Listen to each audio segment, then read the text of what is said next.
Dad, get out. You're fired, my son Trevor barked, his eyes glittering with cold contempt. For 11 years, I had built his company, sacrificing everything, and he had thrown me out like garbage over a petty argument. I silently packed my things, but a plan was already ripening in my mind. There was a document in his safe, the key to his dirty secrets.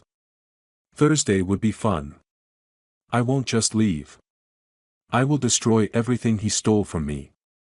Before we continue, please subscribe to the channel and let us know where you are listening in the comments. The conference room buzzed with tension, the projectors hum a faint drone beneath Trevor's voice.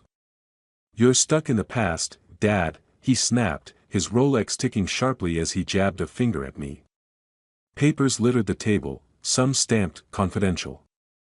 I sat rigid, my knuckles pale around a folder. 11 years of my life built BrightPath Solutions, and now my son was tearing it down. Lisa leaned back, her earrings glinting like tiny daggers. Henry, your audits are slowing us down, she said, her tone smooth but venomous. We need agility, not nostalgia. Colleagues shifted uncomfortably, their eyes darting to the floor. I felt the weight of their silence, a room full of people I'd mentored, now frozen. You're fired. Trevor's words sliced through the air. His eyes, cold and unyielding, held no trace of the boy I'd raised. A gasp rippled through the room, but no one spoke. I stood slowly, my chair scraping the floor. The folder trembled in my grip. Fired? I said, my voice low but steady. You forget who built this company, Trevor. He smirked, tossing my folder onto the table. Papers fluttered like broken wings. Progress doesn't care about your sacrifices, old man. Lisa's lips curled, a silent agreement. I turned, my steps deliberate, and walked out. The glass walls reflected my shadow, a ghost in a place I'd made. In the hallway, eyes avoided mine. My office door stood ajar, a sanctuary now violated. On my desk, Ellen's photo watched me, her smile a reminder of better days. I slipped it into my pocket, leaving awards and trinkets behind. My hand brushed a folder marked, confidential, on Lisa's desk as I passed. A spark flickered in my mind. Trevor's voice echoed from the conference room. Now we're free, he muttered to Lisa. Free from what? Me. The truth? I stepped into the elevator, the steel doors closing with a soft ding. My reflection stared back, Ellen's photo warm against my chest. He thought he'd won. But I knew where the truth hid, in his safe, behind that gaudy painting. Thursday would be interesting. My office smelled of old coffee and paper, a time capsule of my life's work. I stood alone, Ellen's photo in my pocket, its edges worn from years of touch. The desk bore a faint crack, a scar from the day we signed our first big deal. I was 35 then, same age as Trevor now. Back when he'd run to me, proud of his dad, not plotting to erase me. I packed slowly. Awards clinked into a cardboard box, plaques for innovation, growth, trust. One caught my eye, a joint award with Trevor, 5 years ago. His grin had been genuine then. I left it on the desk. The past couldn't save me now. My hands moved mechanically, folding years into a box. A drawer creaked open, revealing a letter from Ellen. You're stronger than you think, she'd written. I swallowed hard, tucking it away. The company had been my sacrifice, nights away from her, from Trevor. For what? So he could spit in my face. The hallway whispered as I left. Colleagues glanced away, their pity sharper than Trevor's scorn. At the security desk, old Mike hesitated. Henry, I'm sorry. Don't, I said, managing a nod. His eyes held respect, a faint comfort. Outside, Chicago's rain greeted me, soaking the box. The city roared, horns, footsteps, life moving on. My coat clung to me, heavy with water, but I kept walking. The box sagged, but Ellen's photo stayed safe in my pocket. I tossed my office key into a trash can, the metal clanging against wet garbage. A final goodbye. In my car, the leather seats smelled of memory. I sat, rain drumming the roof, and thought of a deal last year, Trevor's nervous laugh when I questioned a client's numbers. He'd brushed it off, but I'd seen the report later, tucked in his safe. A single page, damning enough to ruin him. The engine growled to life. My hands gripped the wheel, knuckles white. That document was my chance. Trevor thought he'd buried me, but I wasn't done. Not yet. Rain tapped the windows of my suburban home, a steady rhythm against the quiet. I sat at the kitchen table, Ellen's photo propped before me. Her eyes seemed to follow mine, urging me forward. The house creaked, old wood, old memories. A photo of us three hung on the wall, me, Ellen, Trevor at 10, laughing at a fair. That boy was gone. A month ago, I'd stood in Trevor's office. He'd been rifling through papers, his face tight when I entered. Behind that ugly painting, a safe. Inside, a report, its numbers screaming fraud. Tax evasion, maybe worse. He'd slammed the safe shut, but not before I saw. That document was my weapon now. I paced the living room, floorboards groaning. My office key, I'd lied about tossing it. It had to be here. Drawers rattled as I searched, spilling pens, receipts, Ellen's old scarf. In a box of her things, I found it, rusted, tagged with a faded, bright path. I set it beside Ellen's photo, a vow taking shape. At the table, I scribbled names, contacts who'd help. A journalist I trusted, a lawyer who owed me. My phone buzzed as I dialed the lawyer, Tom. "Henry, you okay?" he asked, voice gruff. "I'm fine," I lied. "Need advice?" "Trevor's hiding something. Financial." A pause. "Be careful. He's not the kid you raised." Tom's warning hung heavy as I hung up. Was I ready to destroy my son? The question gnawed, but Ellen's face steadied me. She'd want justice, not mercy. I pictured the safe, its combination a puzzle I'd solve. The document inside held Trevor's secrets, and Lisa's too, no doubt. My coffee cup tipped, brown liquid pooling on the table. A mess, like what was coming. I grabbed my coat, the key cold in my palm. Tonight, I'd take back what was mine. The back door of Bright Path Solutions loomed before me, its metal frame slick with the night's earlier rain. My old key felt heavy, its rusted edge biting into my palm. I glanced at the alley, empty, save for a stray cat darting past. Trevor's safe flashed in my mind, that report hidden behind his tacky painting. I'd seen him shove it there, his hands shaky, a month ago. Tonight, I'd take it back. The key turned with a reluctant groan. I froze, the hinges squeaked loud in the silence. No alarms. No footsteps. I slipped inside, the corridor dark, lit only by flickering exit signs. My shoes whispered on the tile, each step a gamble. Cameras blinked above, but I knew their blind spots. Years of walking these halls taught me that. Trevor's office was at the end, its door a slab of polished wood. My heart thudded, but my hands stayed steady. Inside, the room smelled of his cologne, sharp and smug. The painting, a gaudy abstract, hung above his desk. I eased it off the wall, wincing as the frame grazed the floor. The safe stared back, its dial cold under my fingers. I tried Trevor's birthday, the irony bitter. Click. It opened. The report lay inside, a thin stack of papers, numbers screaming fraud. Tax evasion, offshore accounts, enough to bury him.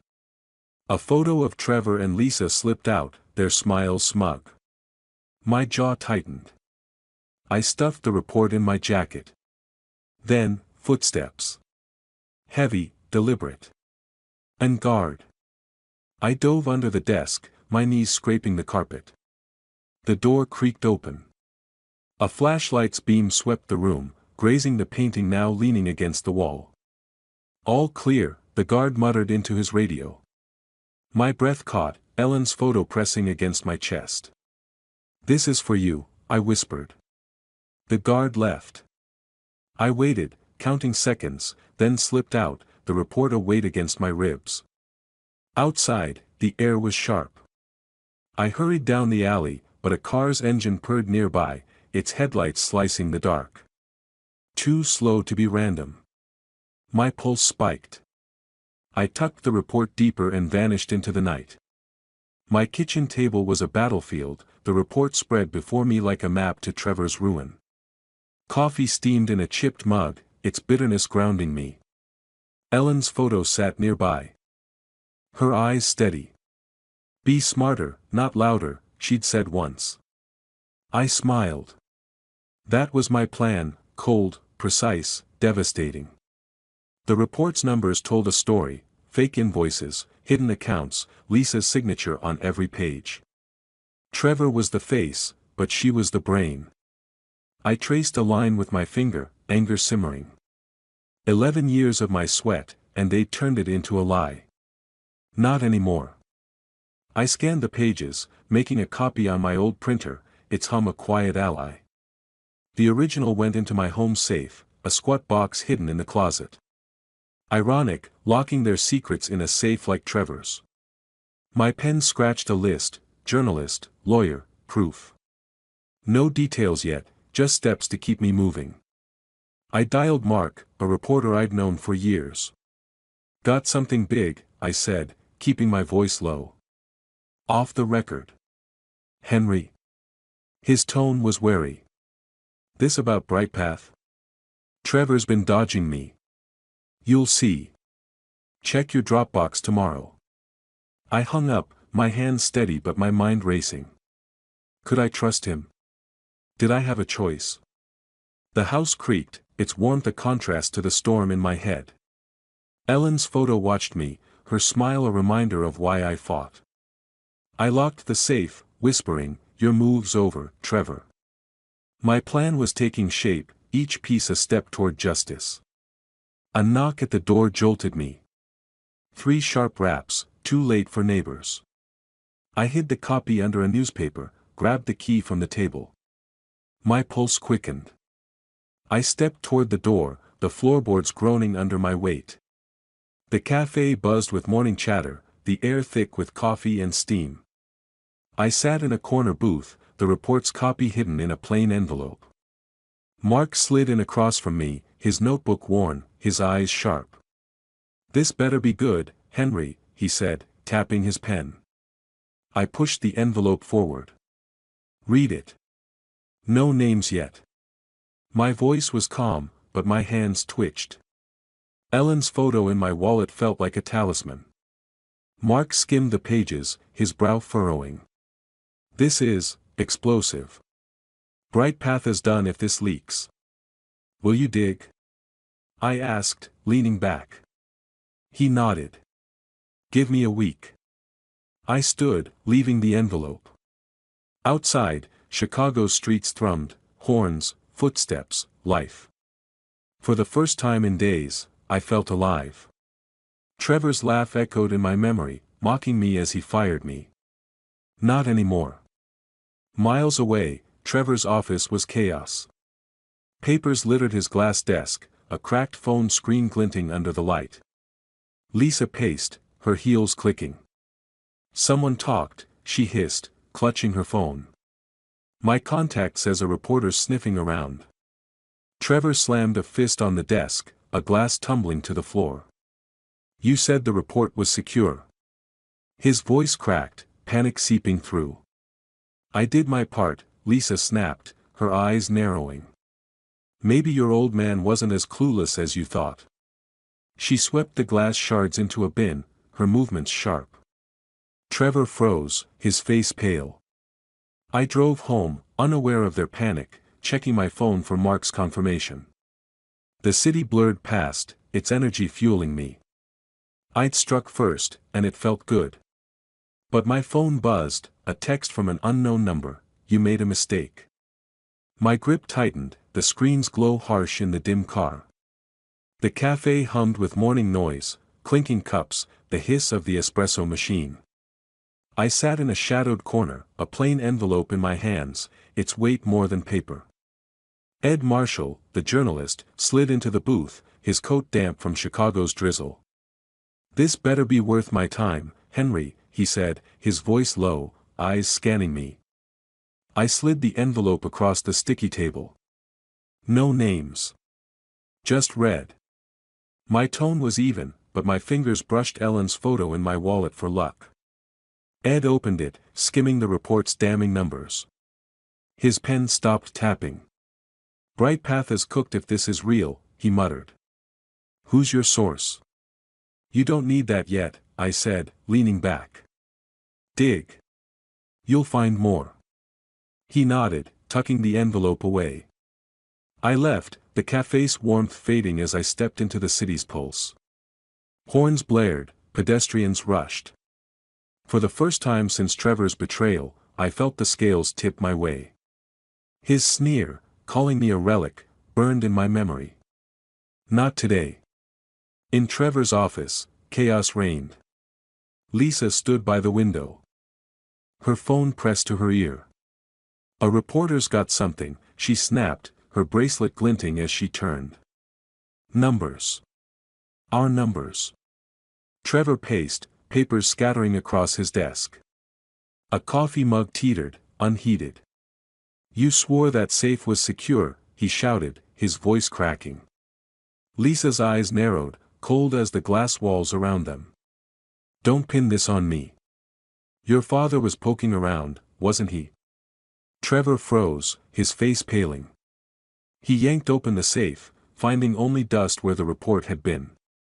I drove home, oblivious to their panic, checking my rearview for tails.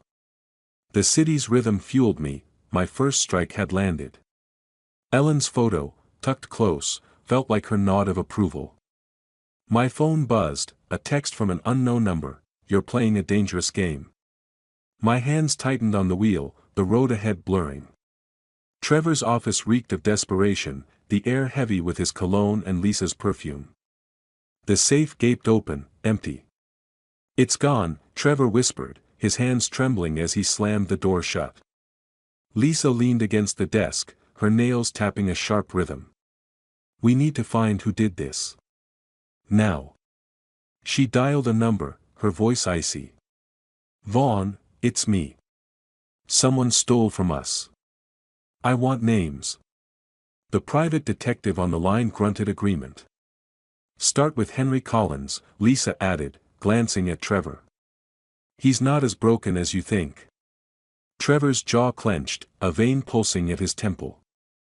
In my suburban home, the quiet was a fragile shield. I sat in the living room, the TV muted, news ticker hinting at Bright Path's troubles. My fingers traced the edges of Ellen's old book, where I'd hidden the original report. Its leather cover smelled of time, grounding me. I'd struck hard, but the text from last night, "Dangerous game," gnawed at me. The phone rang, shattering the stillness. Trevor's name flashed on the screen. I answered, my voice steady. "What do you want? You know something, don't you?" His tone was low, venomous. "Don't play dumb, Dad." I pictured his eyes, the same ones that once looked up to me. "You're paranoid, Trevor," I said, hanging up. My pulse raced. Had he guessed? Outside, the neighborhood slept, but I checked the door's lock, the key cold in my hand. Trevor's call wasn't a bluff, he was hunting. I placed Ellen's book beside her photo, whispering, "I won't stop." The floorboards creaked, and I froze. A shadow flickered past the window, too quick to be a neighbor. My hand found the light switch, plunging the room into dark. The lawyer's office smelled of ink and old wood, its shelves heavy with legal tomes. I sat across from Clara, my old friend turned attorney, a stack of Ellen's letters between us. "These prove I founded Bright Path," I said, my voice firm. "Trevor stole my share." Clara's eyes widened as she read, Ellen's precise handwriting detailing our early days, her signature a legal anchor. She told me to keep them, I said, a memory surfacing, Ellen's voice, calm but insistent, just in case. Clara nodded, her pen scratching notes. We can file a suit. It's solid, Henry, but risky. Trevor won't go quietly. I touched Ellen's photo in my pocket, her strength steadying me.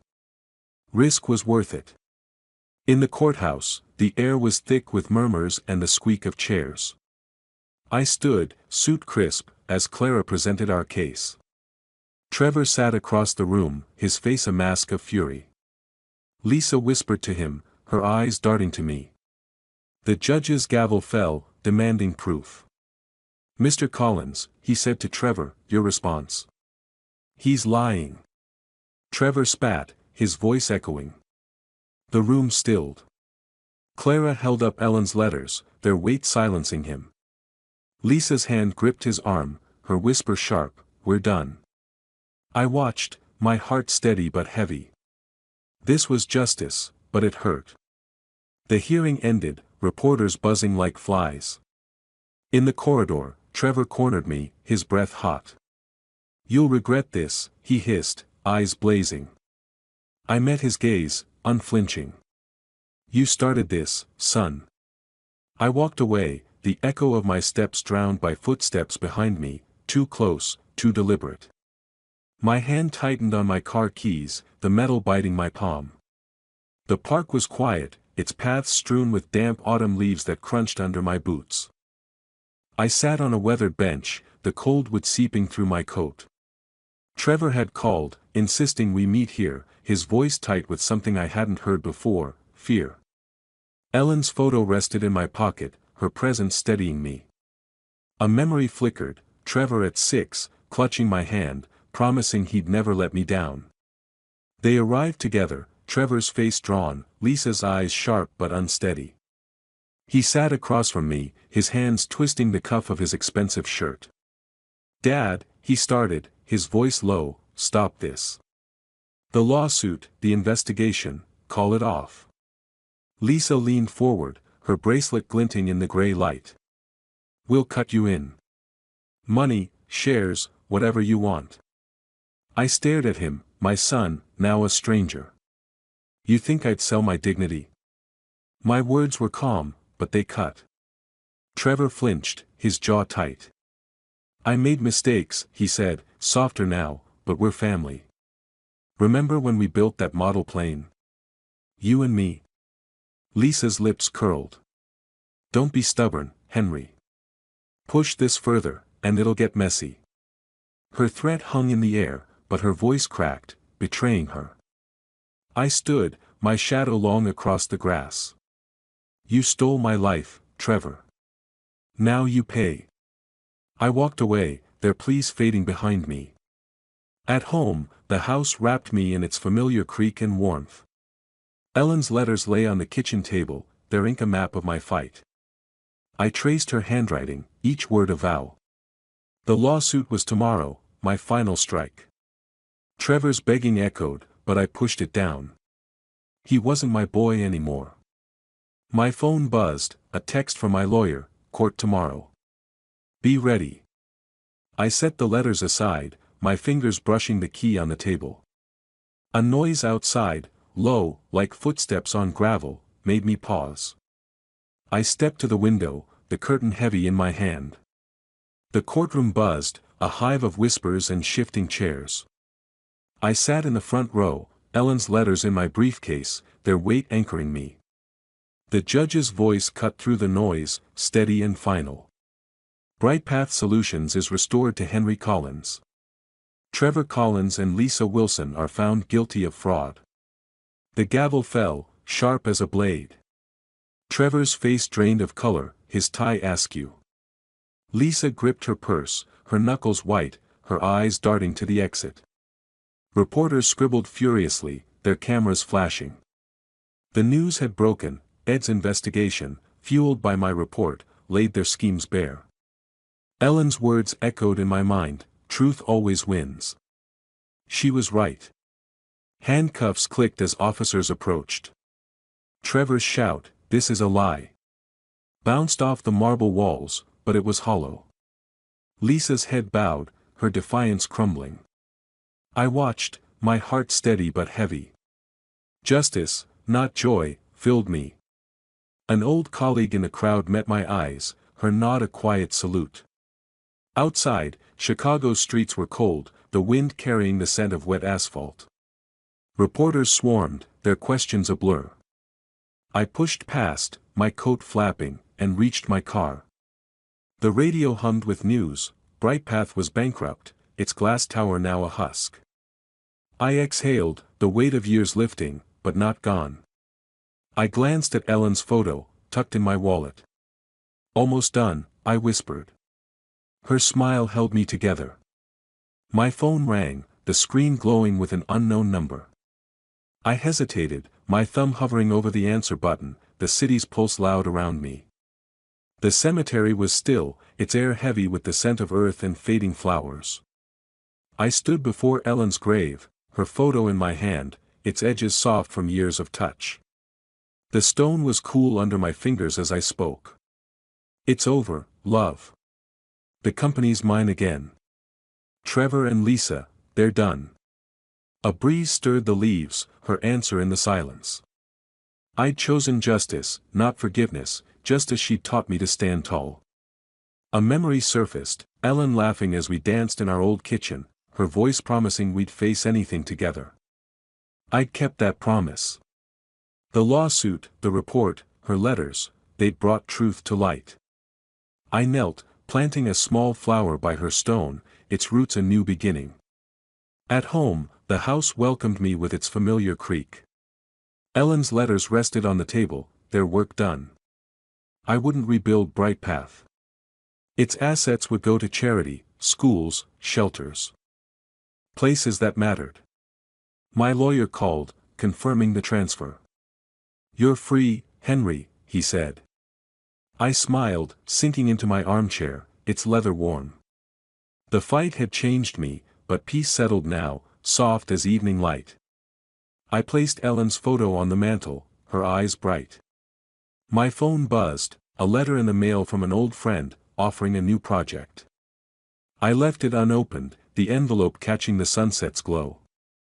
Outside, the world hummed, but I was still, my hand resting on the key that had unlocked so much. If you liked this story, please like this video, subscribe to the channel, and share your impressions of this story in the comments. To listen to the next story, click on the box on the left. Thank you for watching.